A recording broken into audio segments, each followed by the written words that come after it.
Well, absolutely, because I think that like so many other people in our culture, I had very, very confused ideas about love. And, in the first book, All About Love, one of the ideas that was really hard for people to accept was that if somebody is abusing you, they're not loving you. I mean, you would think that would be a basic understanding most of us would have, but in fact, so many of us have been wounded in some way in our childhoods that we really need to cling to the idea that if someone hurts you, they can also be loving you.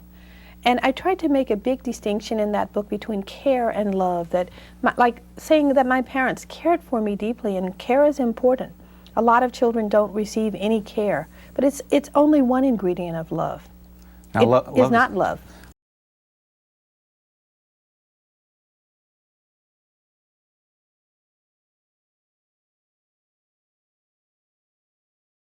So, two things have happened in my life recently that have brought this idea to light.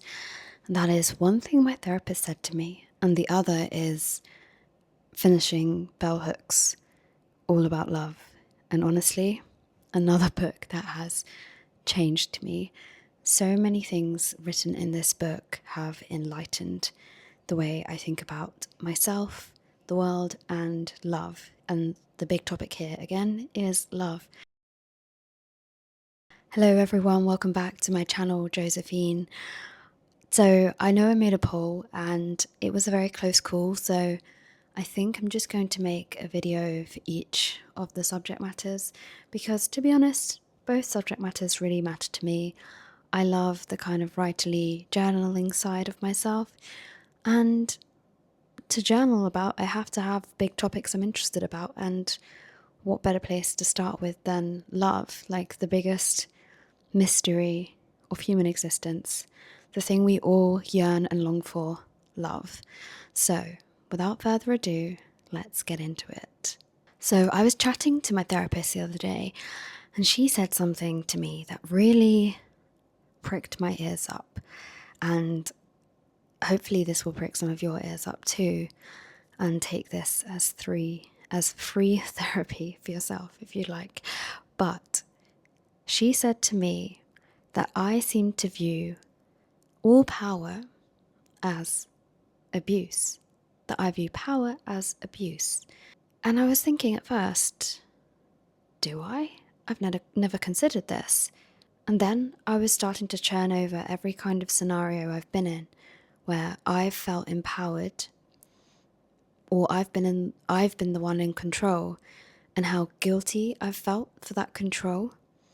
And then equally, when someone else is trying to be in control because of previous ways that others have acted towards me, I now seem to view their care, which I think gets confused with power, as abuse. Or I'm not like wholly viewing it as abuse, but I think I am reacting to it in a similar way, and I'm actually reacting to it as if it isn't care, as if it isn't love. And this has made me dive into a whole rabbit hole about what love is, and whether love is just simply care, whether it is how far away it is from possession, how far away it is from ownership and control and domination, and how close it is to this idea of freedom. And that's what we're going to get into today. So hold on to your hats because, I find all of this fascinating, and it's really helped me in my relationships with other people to understand where they're coming from and try to act from a place of love myself. And I think about this in terms of, so I have control in my family over the cooking. So I do all the cooking, I choose what meals we're having, and I'm trusted in this area to completely go ahead and do all of it. And so I have control here, but I am not being abusive or overpowering or domineering. And I think that I wanted to get into then what it is I find to be so negative about power, and why I think the power can often be the opposite to love. And firstly, I think that power I often equate to control, And control I equate to possession, and possession to me means ownership. And to have ownership over someone, to not believe that they are autonomous and able to live for themselves and take away their freedom, how could that be love? And this idea led me down this rabbit hole of how we use the English language. And there are two authors I want to talk about here, and that is Robin Wall Kimmerer, who I've spoken about in a previous video, so please check that out on my channel, Put Love at the Center of Your Life. And also Bell Hooks, who also speaks about how language is used to convey love in certain ways, and in particular how we use language in the Western world to convey love or to convey lovelessness. And Robin Wall Kimmerer speaks of the natural world, and that's her area of expertise. And she speaks of how in Indigenous languages, a thing such as a river is not actually seen as a noun, a river, but it is actually seen as a verb. So to be a river, the action of being a river. And with this idea in mind, it makes you realize that without you just simply naming it, it goes on existing without your existence. It doesn't only exist in relation to you as a person, and it therefore does not belong to anyone or anything and is autonomous and lives. So when we view the world like this, we view it from a more respectful position. We understand that it's separate from ourselves and that it has its own needs and versions of interaction, and it isn't all about us. And it creates this, as I said, deeper respect, and therefore this respect is one of the facets of love, which I'll get into later, one of the ingredients of love. And viewing the world like this, viewing it with loving, open, respectful eyes, can make you change the way you react and the way you act towards others, including the natural world. And I find this all very, very interesting. And then if we are to think about this in terms of people, each one of us is free. Each one of us should be respected as such. A sense of power, rather than a sense of kinship, does not come from a place of love. A sense of power is a sense of ownership over another. And then when I think about myself cooking and making sure I give the best food I can to the people I love, I'm not actually doing this from a place of power. I'm doing this from a place of care and nurture and growth. And I think that's actually the distinction here with that little analogy or little story. So the second author, Bell Hooks. Bell Hooks claims that love is best understood as a verb and not a noun. And by this I mean, love is an action and not a feeling. Just like the river, to be a river, love is this thing that is not passive, as I've said in a previous video. And to imply that it's a feeling almost implies that it is a passive thing and you don't have to work on it. And I think that's where toxic patterns can start to occur, and where we start to believe that abuse and domination and love can fall into the same sentence when they really can't. And you even see this in the English language when we say to fall in love or to be swept off one's feet. Seeing love as an action shows us that the way we choose to express it is a choice. And in the words of Bell Hooks, who is quoting Scott Peck, she says, "Love is as love does. Love is an act of will, namely an intention and an action. Will implies choice. We do not have to love, we choose to love." And I don't want this to be confused with attraction, just so we're clear. And also, this isn't just romantic love I'm speaking of. Realizing that love is this verb, you realize that there is implication and commitment involved. We have to choose to respect, care, and nurture, we don't passively do it. We have to keep doing this every day. Just one big gesture.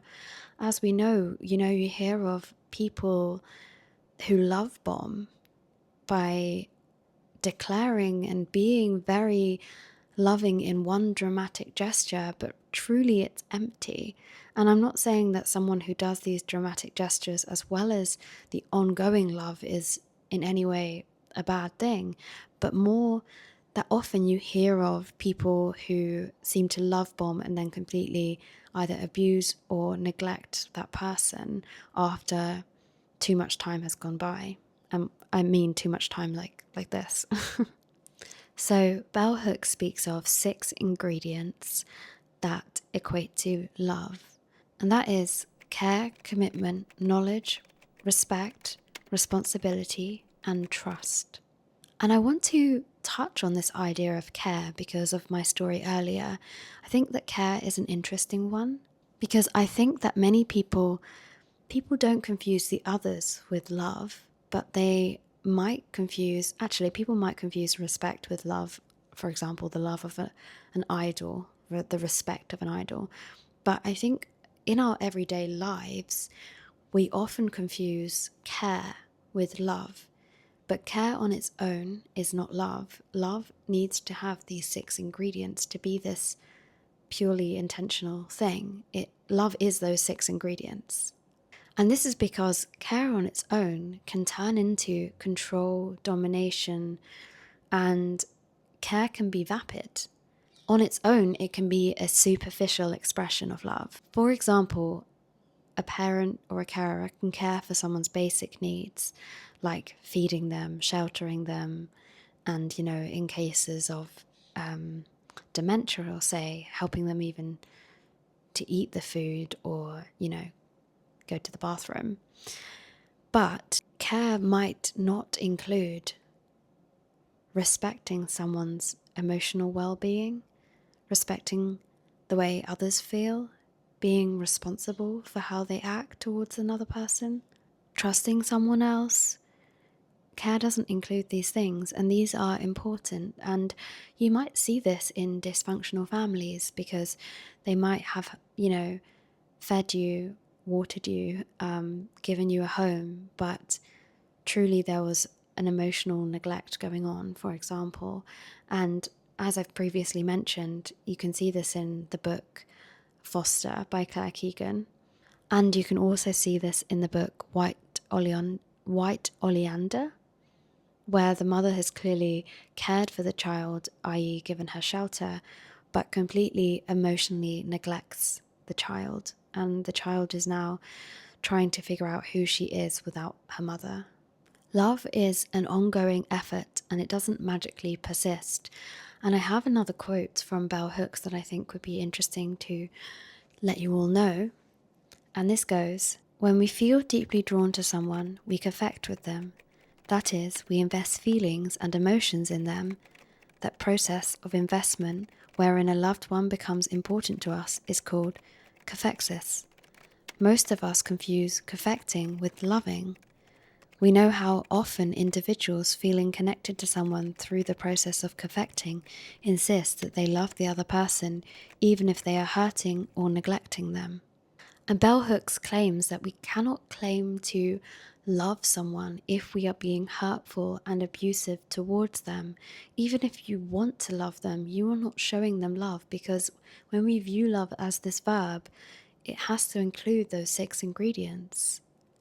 And hurting or abusing or neglecting someone can come in the form of control and domination and believing you have ownership over another.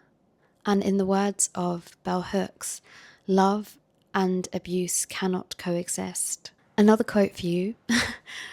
This one's by Sharon Songsberg. And I just found so many good quotes that I do have to share with you all.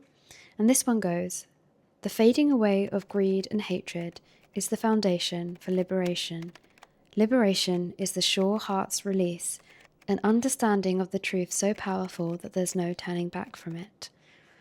And I wanted to touch on this idea of greed because I think it connects to this idea of possession. And we live in a world where possession and materialistic belongings, people mean less than things. Materialistic belongings mean more. And owning and consuming, these are the desires our society acts on. These are the desires our society approves of. So why wouldn't love also be confused with this version of happiness? But materialism to some degree does create a vapid world. And this is not a conducive environment for love to for love to flourish or for people to flourish, where love is about allowing another to flourish within the freedom of their own autonomous self. I heard a monk say this, and I'll write his name on the screen here because I've forgotten his name, but he says, below our superficial desires that we see on the surface is actually truly the desire for freedom. To no longer be tied to this twisted game of wanting more and never being actually fulfilled. And relating this to the love of another, one must respect the other's freedom, the other's growth and potential, and truly listen to one another, to the other. And Bell Hooks, again, my girl, Bell Hooks, she says, unlike love, desires for material objects can be satisfied if we have the cash. When it comes to matters of the heart, we are encouraged to treat partners as though they were objects we can pick up, use, and then dispose of at will, with the one criteria being whether or not individualistic desires have been satisfied. And this is a culture of exchange, which I've spoken about before. This is not a culture of reciprocity or openness. And these values translate into how we view and act out love. So anyway, this is my this is my rabbit hole of thoughts. I hope that's all made sense to you. I've really enjoyed collecting these ideas on love. It's really been teaching me a lot about myself and how I relate to others and respect and nurture others, and myself actually included. There's a wonderful essay actually by Joan Didion called On Respect, and I think it touches a lot on these ideas here. Obviously, respect is just one facet of love, but I think that it's an important one, and having self-respect is, part of loving oneself. I have a quote here that I want to end this video on because it's a more uplifting quote. And it's by John Welwood, the poet, I think he is. And he says, pure, unconditional love shines through when people put themselves and their own demands and agendas aside and completely open up to one another. And with that, I have to say, I think that true love is freedom. Respecting others' freedom, your own freedom, and finding freedom in love, being open. So, thank you so much if you've made it this far into the video. I really, really appreciate it. And please check out my other video on my channel about love. And I will see you all again next time.